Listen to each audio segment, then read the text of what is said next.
Welcome everyone to Mystics Outlook. We got Cardo Dudley Jr. here. Wilson Tarpedu and the Washington Mystics. Really tough game as they're entering that playoff push.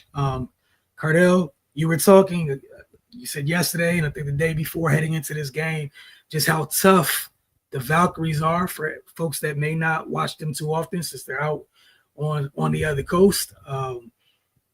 Is it exactly what you anticipated that you saw this game from, in terms of their strengths? Absolutely. I figured it would be physical and it would be a defensive battle.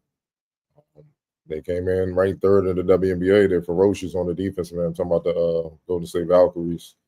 They hang their hat on that end. And then offensively, they don't have the most, I guess you can say, like offensive talent up and down the roster, to speak. But they're well coached. They execute well. And they keep pressure on you because they get up a lot of three-pointers. They lead the league in three-point attempts, even though they're not that efficient at it. But they give teams a heavy dose of a barrage of deep range shooting, and you know what I'm saying, man. If enough go up, some are bound to fall in.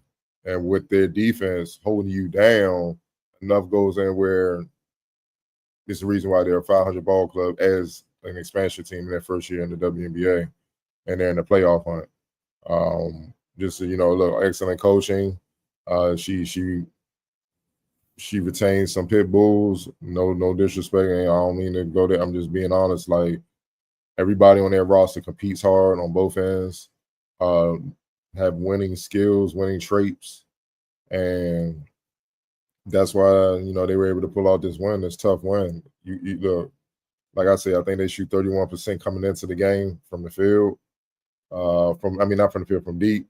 Even though they get up the most attempts, you can't let them shoot 50% in the first half from deep. That was just unacceptable. 60 what they shoot in the first quarter, 62% from deep in the first quarter, 71% from the field overall, 10 or 14 from the field overall in the first quarter. That's the whole, man. It's like when the Mystics have lost over the last 5 to 10 games, there's always been a quarter where they just get destroyed. And then they just battle back and make it, they either play even or they beat the other teams in the other 3 quarters. But it's not enough to overcome that wide of a margin from that one quarter where they just get destroyed. And ironically, normally it's in the second quarter. Tonight was in the first. The Valkyries hit them. They hit them hard, man. And the worst part is, in the first half, the Missy shot, in the first quarter, they shot 50% from the field, 20% from deep. Only turned the ball over once. So you look at the first half overall, that second quarter, that again, the Valkyries really clamped down, held on to 27% in the second quarter. And then and they only shot 11% from deep, 1 of 9 from deep in the second quarter. I'm talking about the Mystics. So that set the tone for what the game is about to be in the second half. And to the Mystics, to their credit, they adjusted. They got more physical. They got after it more.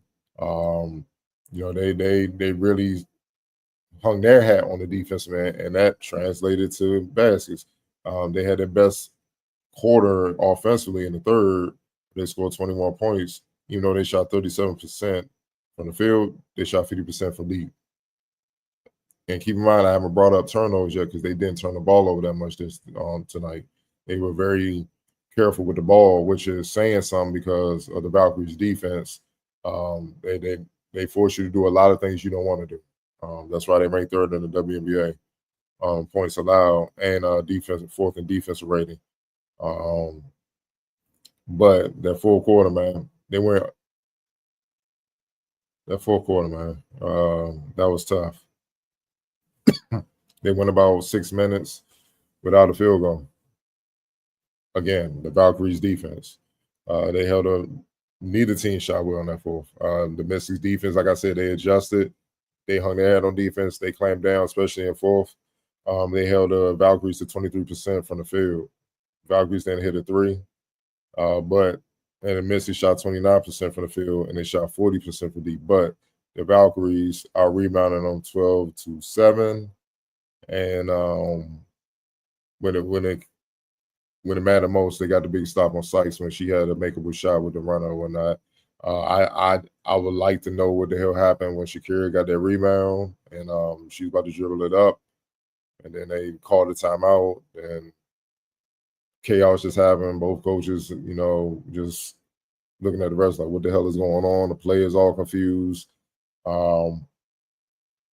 It's hard to say because Shakira looked like she was looking for an outlet at first, and the time was taking. I'm like, you got to go, you got to dribble. If it's just a microcosm of what went on in the night. They like you should have been. I don't know what happened. I don't know if the coaches told them specific things and the players didn't execute it, you got out their mind, or they weren't told certain things. Like coming out that last time out, or even around the free throw line, it should have been communication with the floor. Like, hey, we're either gonna call a timeout right away, or we're gonna push it up, see what we get, so that the Valkyries, again, who are ferocious on defense, you're not going against a set defense. They're scrambling, trying to figure it out, and that's the best way to get a shot.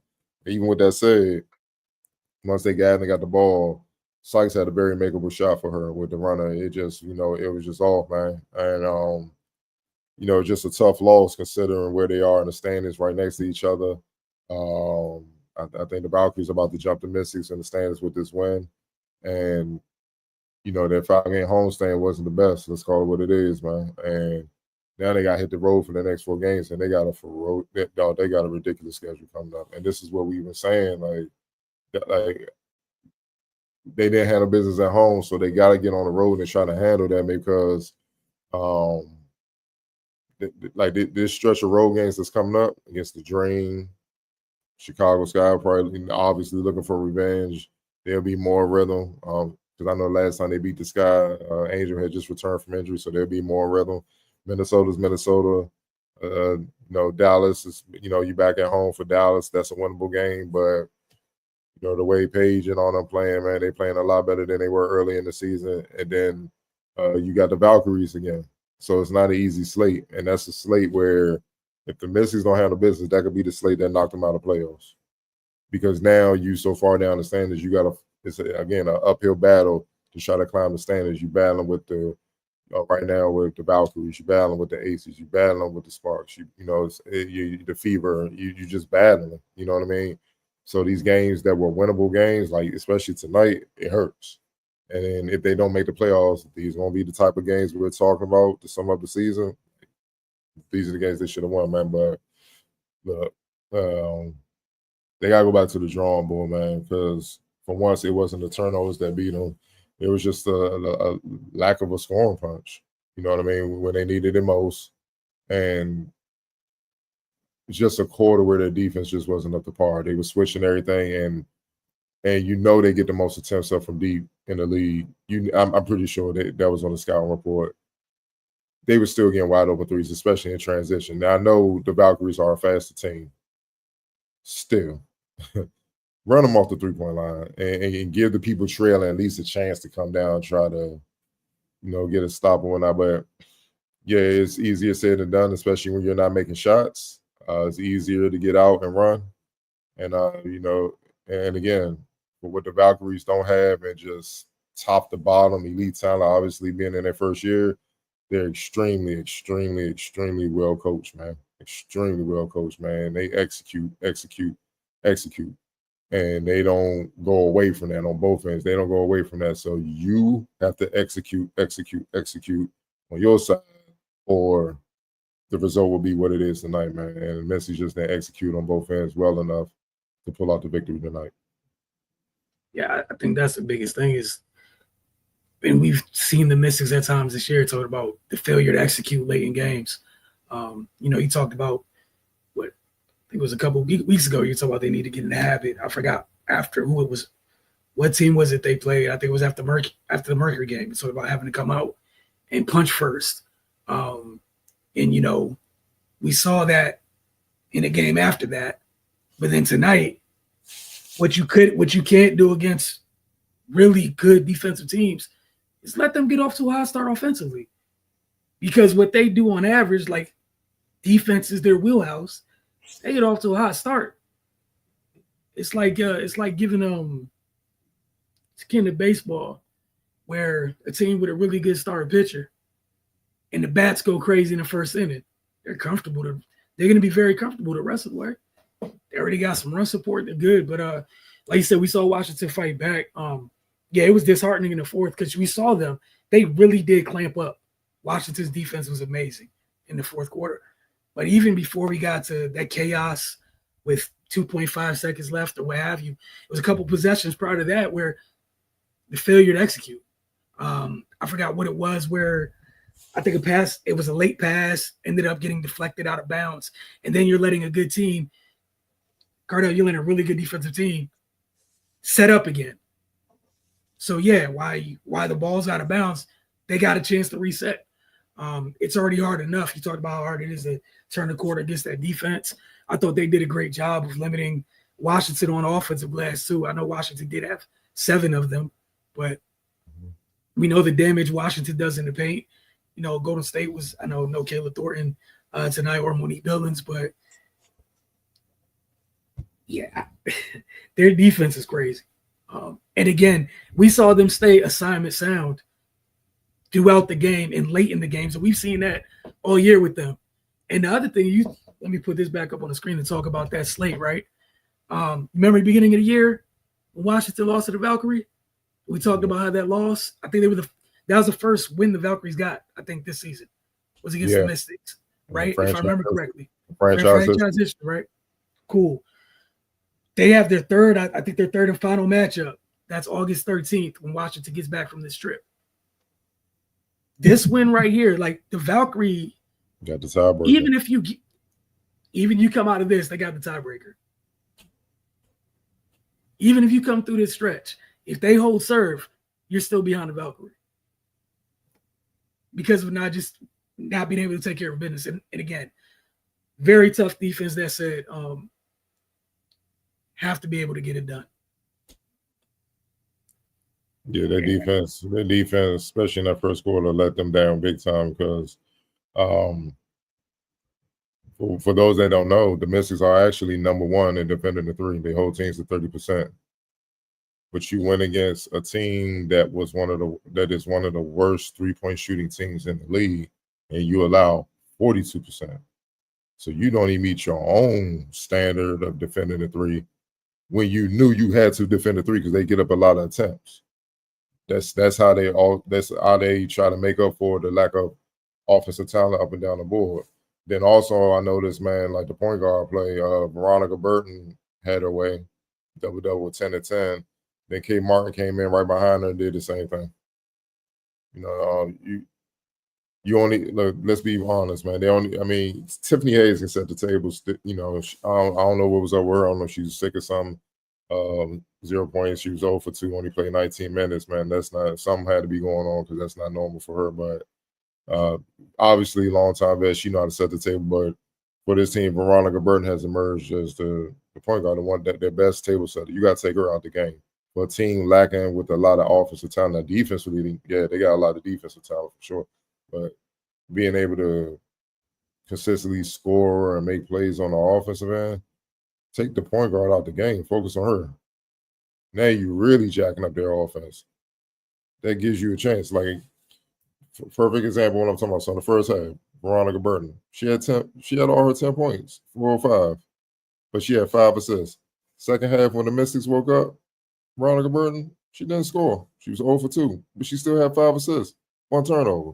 You see what I'm saying? Like you did that. You know, but you should have did that from the beginning. Like, keep her under 10. Damn sure don't let her get 10 assists because that means somebody else is scoring. In this case, you got Kate Martin coming off the bench scoring. Rupert had 11. Saluna was almost at 9. In fact, Bentley almost had 10. You almost had 5 players in double figures. I'm here off the bench, 8 points. So you almost had 6 players with double-digit scoring, man. Where on your side, you know, you had 3 in double digits, then you had Sykes with 8 and Suggs with 7.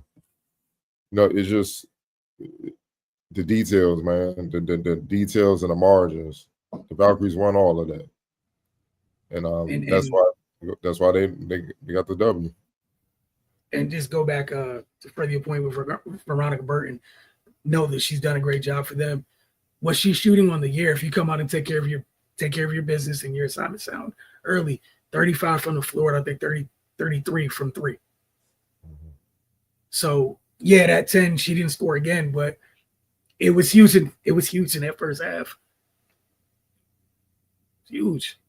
Also the 7 boards. And we know what she does defensively, obviously a huge plus, but if you came out and were on it from a detail standpoint and you suffocate them where you're running them off the line and they have to do things they're not comfortable doing with.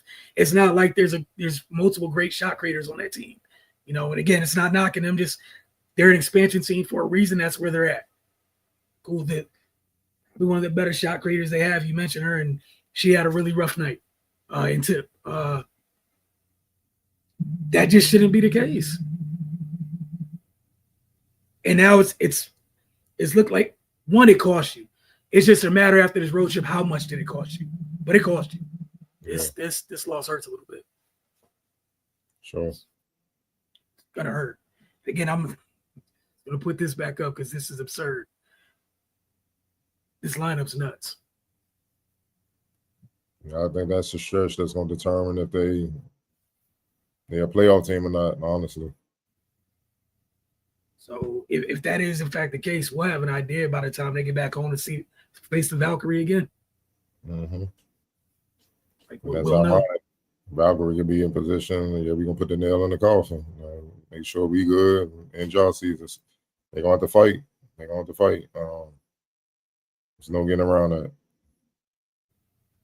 that. So for maybe the 5th time this year, they're now back under 500. We're gonna see if they get on this stretch right here and get back to 500 and exceed it. We'll definitely see. But Cardell, player of the game. Veronica Burton. They're triple-double, 10, 10, and 7. 4-7 from the field. Controlled the game. Got everybody involved. Just damn near flawless floor game as a point guard. And really, the only thing you can kind of nitpick is the 4 turnovers. But, she made up for that with the rebounding and stuff like that, man. She just controlled the game. And was a big reason why they won. Yeah. No argument for me there. X Factor. I had the same person there, but who'd you have for X Factor? Kate Martin. Yep. 14 points, 5 rebounds, 2 assists. Hit some big shots down the stretch. And even got that the turnover when C-Tron went behind her back and it was on the floor. Key got the steal while on the floor. She fell. Had the awareness to kind of roll back over. And when C-Tron dribbled back to her, just stole the ball. She was sitting on the floor, man, just staying in the game. That's what I mean, man. Just details and margins. The Valkyries always just seem to come out on top with that all night long. All night long, and for the most part, most of the season, they've really maximized the group that they've had. But yeah, huge night from Kate Martin. We've seen her, again, some of these younger pieces, her, here, from South Carolina, just they get so much out of their team where they don't have a big name duo or just a lead person. But 13-13 is an expansion team as of right now. I know they were half a game behind the Mystics before they won. So they should be in 8th as of now. We got a few comments, so we'll get to those. Harry 11 said we got to have the worst whistle in the league.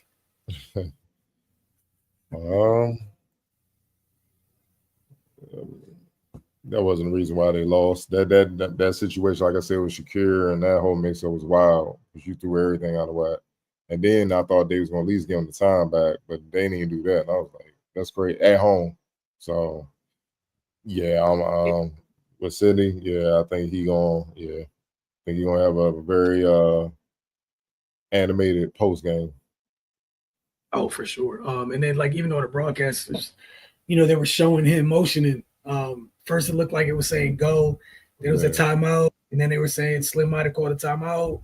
Slim did signal timeout, but that's when Shakira hesitated, time ticking. That's what I mean. Detail awareness. You gotta get the ball up, just dribble, dog. But at the same time, where your guards at, you got give me the ball so we can. But yeah, Like you said, the details. That's the details. The details.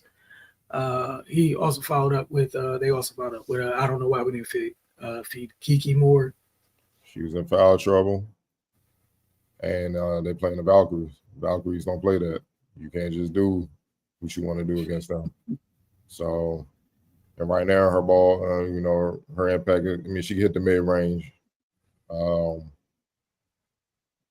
her advantage tonight was inside. Put fouls on them, try to get and ones, get to the free throw line, get some easy baskets. But the Valkyries are very athletic.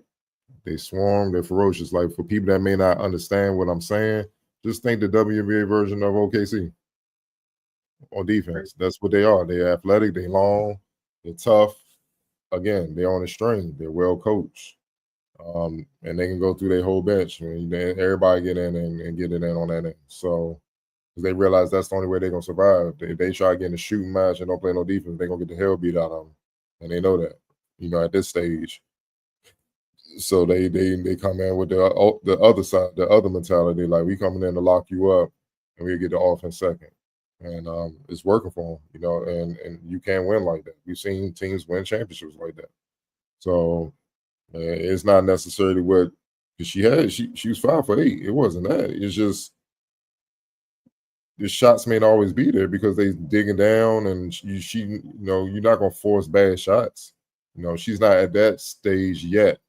She has the potential to be there where a good shot for her is a bad shot for most of the league. She's not at that point yet, but nah, man, I think she just plays a smart brand of basketball. You know what I mean? It is what it is. But I'm pretty sure if you talk to her, it wasn't just like one person was just guarding her. She probably got the ball and looked over her shoulder, and it's like 2 or 3 people with the other 2 waiting for her to make a move. Then when she make a move and might kick it out, now they recover and back out where they supposed to be. They ferocious, man. So that's why they couldn't feed it in. And then on top of that, the guard play is easier said than done to get it to her in a block.